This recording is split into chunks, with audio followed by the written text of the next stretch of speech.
నేను జనసేన పార్టీ సానుభూతితో అక్కడ పోయిన ఎలక్షన్స్ లో గెలవడం జరిగింది సార్. మేము 2017లో మన 2021 ఎలక్షన్స్ లో గెలిచిన తర్వాత వెంటనే మాకు కరోనా తీవ్ర స్థాయిలో రెండో విడత స్టార్ట్ అయింది సార్.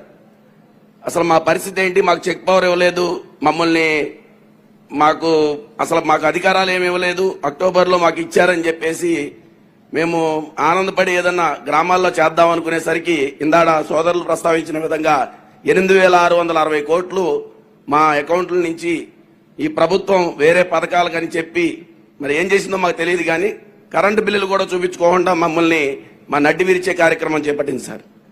నేను చెప్పబోయేది ఏంటంటే, అప్పటి నుంచి మేము 1.5-2 సంవత్సరాలుగా మా గౌరవ మా పంచాయతీ ఛాంబర్ వ్యవస్థాపకులు రాజేంద్ర ప్రసాద్ గారితో సంఘటితమై ఈ ప్రాబ్లమ్స్ అన్నిటిని ప్రతిసారి ప్రభుత్వం మీద తీసుకొచ్చి అనేక దఫాలు మేము మరి మీటింగ్స్ కానీ ప్రభుత్వ కార్యాలయాలకు కానీ వెళ్ళడం జరిగింది సార్.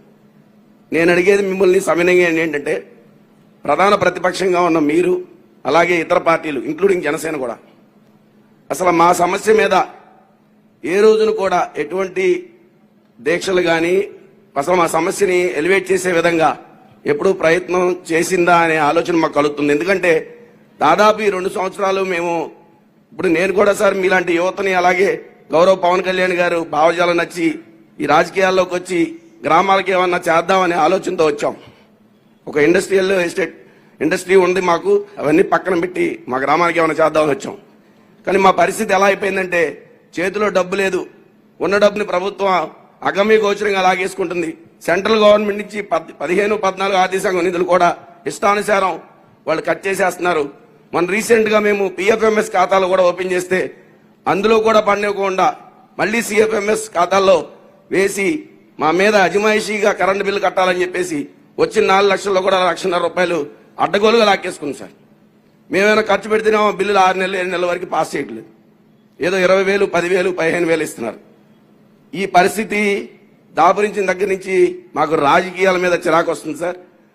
మరి ఈ తరహా పరిస్థితి నుంచి అంటే ఇంకొకటి కూడా చెప్పుకోవాలి సార్, దీనిలో కొత్తగా ఎమ్మెల్యేలకి ఇన్ఛార్జీలు ఉండడం చూసాం గత ప్రభుత్వాల హయాల్లో.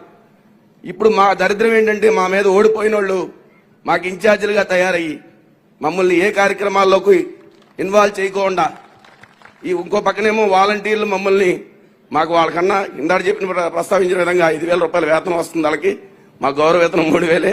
మేమేం సిగ్గుపట్టలేదు, కానీ మా విధులను కూడా లాక్కేసుకుంటున్నారు. ఇప్పుడు రీసెంట్ గా గృహ సారథులు అలాగే సచివాలయ కన్వీనర్లు.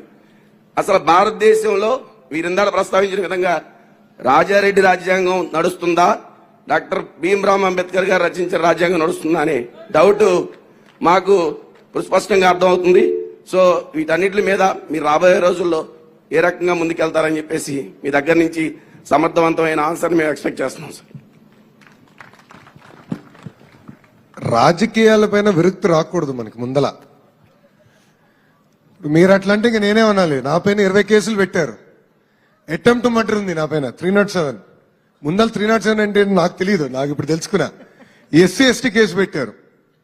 నిన్నగాక మొన్న ఆదోనిలో పాదయాత్ర చేస్తుంటే పట్టణంలో గో బ్యాక్ లొకేషన్ ని కుర్రోల్ని తాగిచ్చి ప్రోత్సహించి తీసుకొచ్చి ఒక 4గురితో గొడవ చేసాక ప్రయత్నించారు. కానీ మనం నమ్ముకున్న సిద్ధాంతాల కోసం మనం పోరాడాలి. రాజకీయాల షార్ట్ కట్ లేదు, అది మనం గుర్తుపెట్టుకోవాలి. కష్టకాలాల్లోనే రాటు దాల్తాం, మీరు గాని నేను గాని.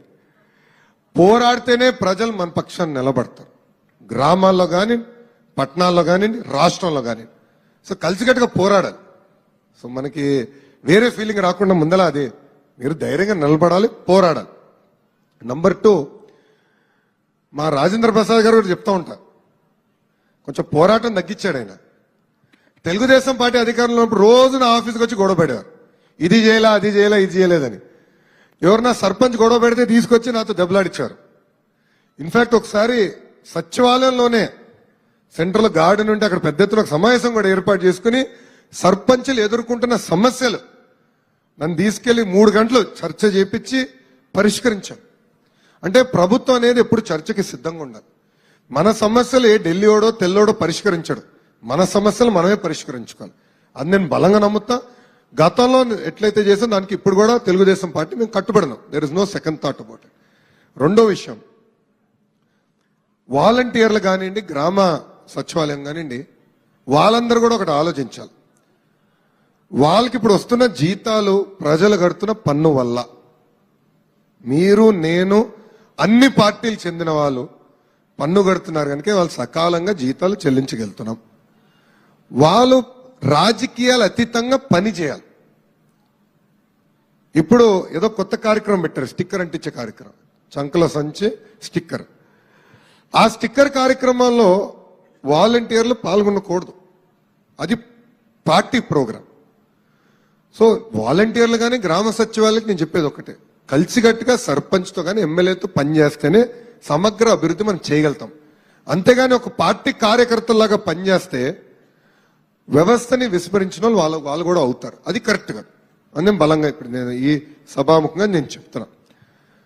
నేను ఇప్పుడే చాలా స్పష్టంగా చెప్పినట్లు తప్పనిసరిగా రేపు తెలుగుదేశం పార్టీ అధికారంలోకి వచ్చినట్టు తూచా తప్పకుండా గతంలో ఎట్లయితే పంచాయతీలు మేము ప్రోత్సహించాం, సర్పంచ్ని ప్రోత్సహించాం, పంచాయతీలను అభివృద్ధి చేశామో అదే విధంగా మేము చేస్తాం, ఇర్రెస్పెక్టివ్ టు పొలిటికల్ పార్టీస్.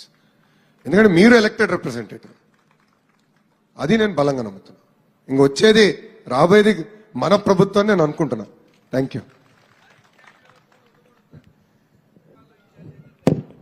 అర్థమైంది, నాకు అర్థమైంది.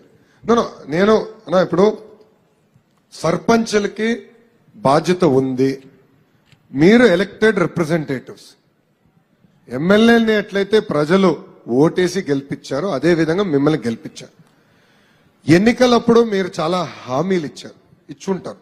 ఐఎమ్ థింకింగ్ జనరల్ సహజమే, ఊర్లోకి అంటే ఆ వీధిలోకి వెళ్తే అన్నా నాకు రోడ్ లేదు నేను వేపిస్తానని గెలిపించుంటాం. కానీ ఇప్పుడు ఏమైంది, అది చేసే పరిస్థితి లేకుండా మీకు ఇచ్చారు. నిధులు లేవు, విధులు కూడా లేవు. అంటే మీరు చూస్తే చెక్ పవర్ చేస్తారు, ఇతర పార్టీ అడిగితే మీరు చెక్ పవర్ రద్దు చేస్తారు. మన వాళ్ళు చాలా మంది వచ్చి ఈరోజు నన్ను కలిశారు, ఫోటో దిగేటప్పుడు కలిసి మనం అది టీడీపీ వాళ్ళు కూడా చెప్పారు ఏమని, మా వాళ్ళు చాలా స్పష్టం, అన్న నా చెక్ పవర్ తీసేశాడు పంచాయత్ సెక్రటరీ, ఈ కోర్టులు వేద్దాం నీకు తెప్పిస్తా, న్యాయబద్ధంగా మనం పోరాడదాం, మనం తప్పు చేయనప్పుడు ఎందుకు భయపడాలని నేను చెప్పాను. అది వి స్టాండ్ ఫర్ దట్. ఎందుకంటే రాజ్యాంగం మీకు బాధ్యత ఇచ్చింది, ఆ బాధ్యత నిర్వహించాల్సిన బాధ్యత మీ పైన ఉంది. తప్పనిసరిగా ఒక పద్ధతి ప్రకారం మేము ముందరికి తీసుకెళ్తాం. Thank you.